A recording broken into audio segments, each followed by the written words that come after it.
Hi guys, this is Jess Clary with Jess Clary Auto Repair in Elizabethtown, Kentucky. It's got a couple of gauges that the customer states are not working, one of them being the fuel level gauge and the other being the oil pressure gauge. I have verified this. They're acting a little differently. The fuel gauge is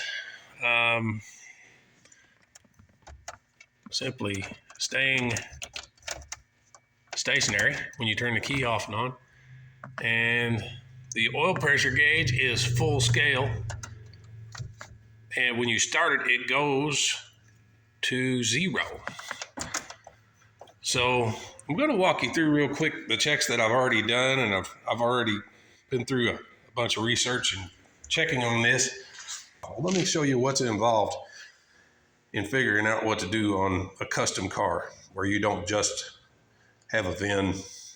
You can go to the parts store and say, I need an oil pressure sending unit. So to verify that the oil pressure gauge is functioning, we're going to turn the key on. Oil pressure gauge is now full scale. The oil pressure sending unit, although you can't really see it, is down in this hole. We're going to unplug the wire to that. And we're going to connect that to a known good ground, just sticking it there. When I connect that wire, I'm going to touch and remove this wire while you watch the gauge.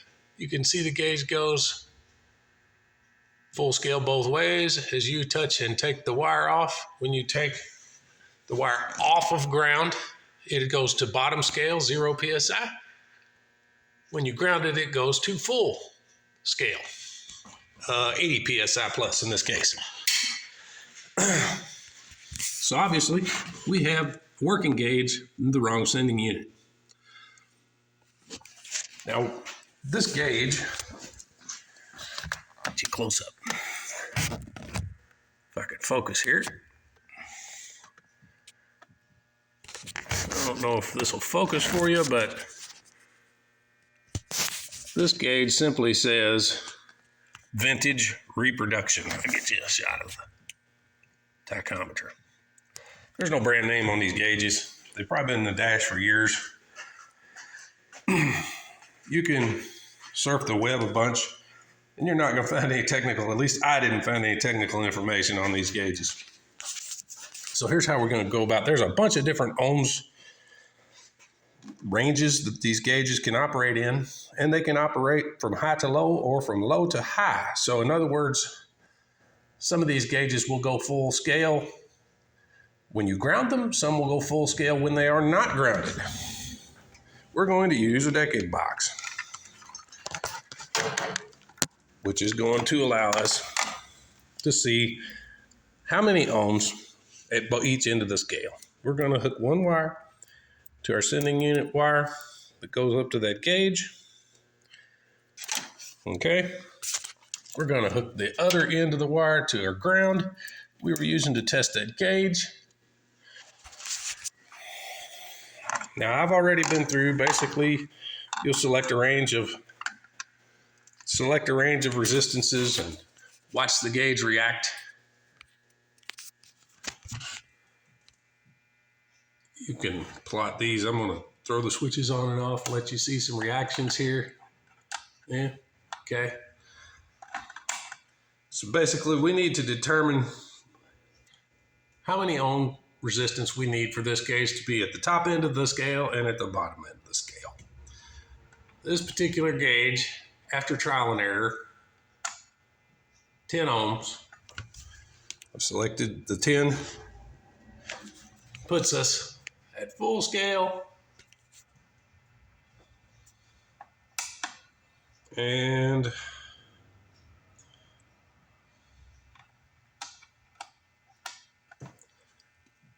$73 ohms puts us at the bottom of the scale.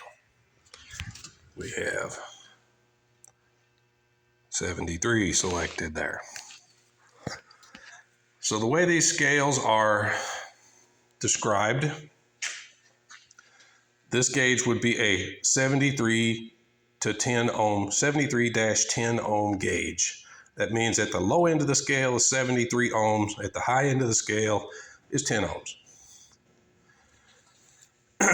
So we need an oil pressure sending unit for a gauge. This one is for a light that's in this vehicle now.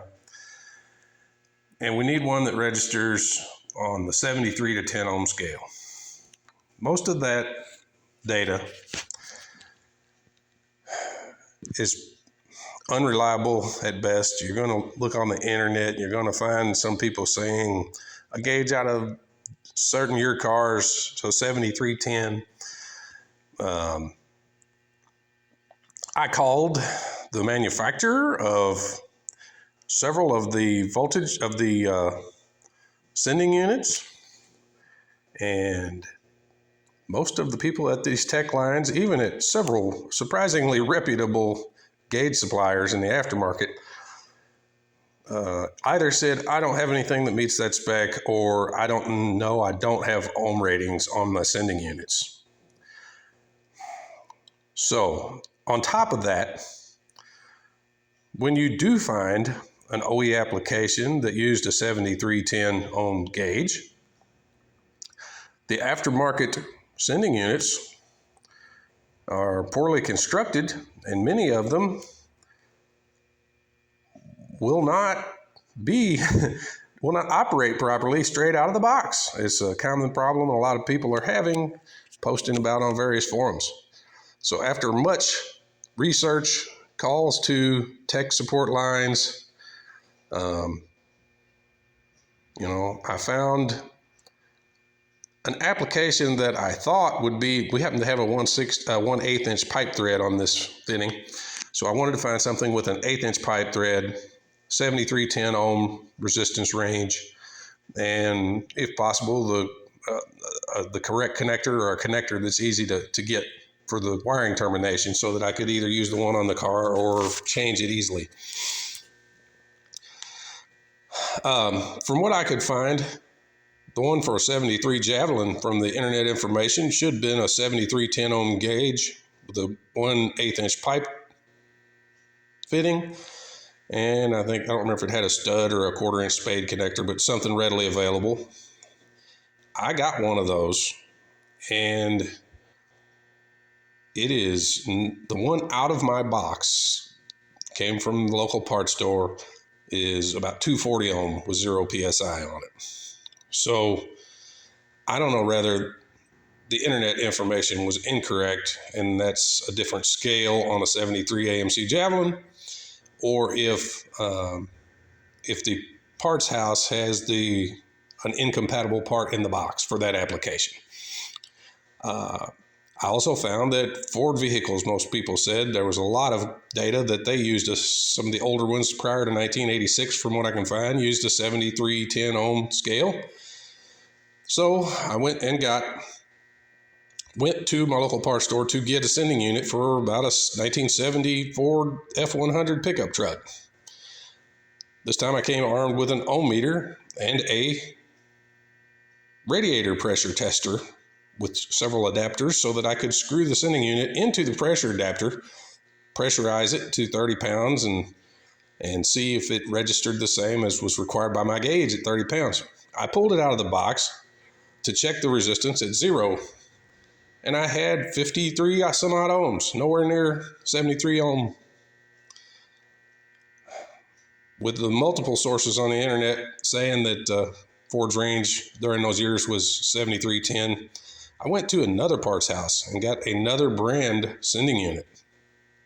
Pulled it out of the box, and it was actually reading about right at rest. So I pressurized it, and everything is in range on it. So I can verify that among different brands or different individual sensors, the quality of these sending units in the aftermarket is pretty low.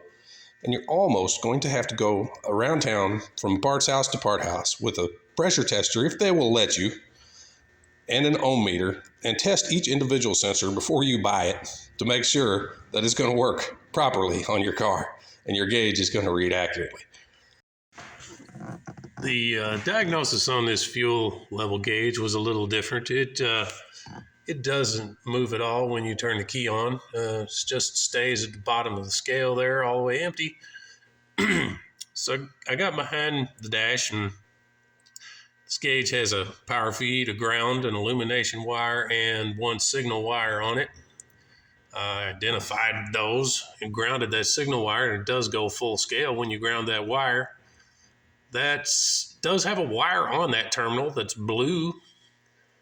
So I went out here and checked, looked around a little bit, and hey, there's a blue wire somebody put in this harness all coiled up and not hooked to anything. So you think, well, hey, maybe this fellow was thinking ahead and was going to hook up a fuel gauge later. We do not currently have any fuel gauge in the tank, just a block-off plate. But hey, no, it's a trap. That wire's not for your fuel level sending unit. Dug around and found another blue wire tucked in here, and it evidently had a fuel gauge on it at one point, but it just doesn't have a sending unit in it now. When you ground this wire, the gauge does go full scale, so the wiring's good, the gauge is good. Used a similar procedure with the Decade box and found this to be a different ohms range than the other gauge. Typically, gauge sets will all have the same ohm range, like a 7310, but this was on a different range. So after much research, looking around, trial and error, going to parts stores, testing sending units with an ohm meter, was fortunate enough to have some good parts stores around here that would let me do that. I was able to come up with a sending unit that suits my application. Ran it through the range on an ohm meter. Seems smooth, seems to be decent quality. It is a Bosch FST 7591. So we're going to go ahead and get these sending units installed in this car and see if we can't get this fellow fixed up.